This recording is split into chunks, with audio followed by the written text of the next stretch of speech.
After the fall of Napoleon Bonaparte I, the Congress of Vienna began to reorganize and redivide Europe in 1815 in order to put a lid on revolutionary thoughts and promote conservatism. In these decisions, Italy was split up between several powers. Although most of the Italian land went to Austria, the Papal States were actually allowed to keep some land to its own, ruled by the Pope. The Pope at the end of the Napoleonic era was Pope Pius VII.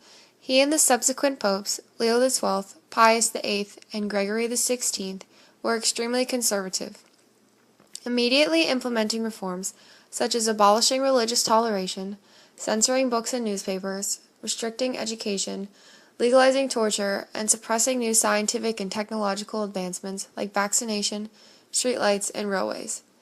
It was a time marked by extreme opposition to progress, and it was not uncommon for many revolutionaries to be against the Church. However, there was still hope for the future. After the death of Pope Gregory XVI, Pope Pius IX ascended to the papacy in 1846, and many believed him to be a liberal. He brought back liberties they lost after the Congress of Vienna, like freedom of the press, and he also established the Consulta, a cabinet-like authority meant to help Pius make informed decisions.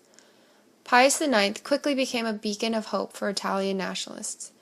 Even a nationalist named Cesare Balbo thought that he could be the leader of a new unified Italy, which frightened foreign authorities like Metternich of Austria.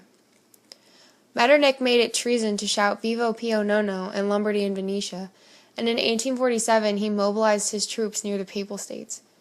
But this backfired and instead caused rebellion against Austria, making the people support Pope Pius IX even more.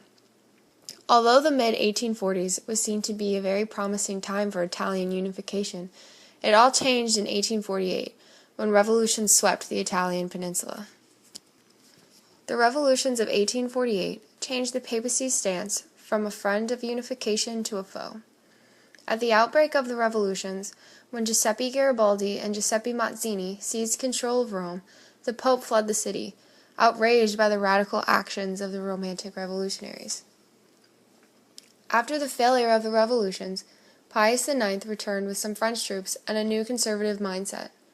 He held on to Rome without remorse, not even giving in when the Kingdom of Italy was created in 1861. This made it land in the Italia Irredenta, which angered many Italian nationalists. Only when Napoleon III removed the troops in 1870 did Pius IX begrudgingly hand over Rome to Vittorio Emanuele II, and by that point it was the last territory needed for a fully unified Italy.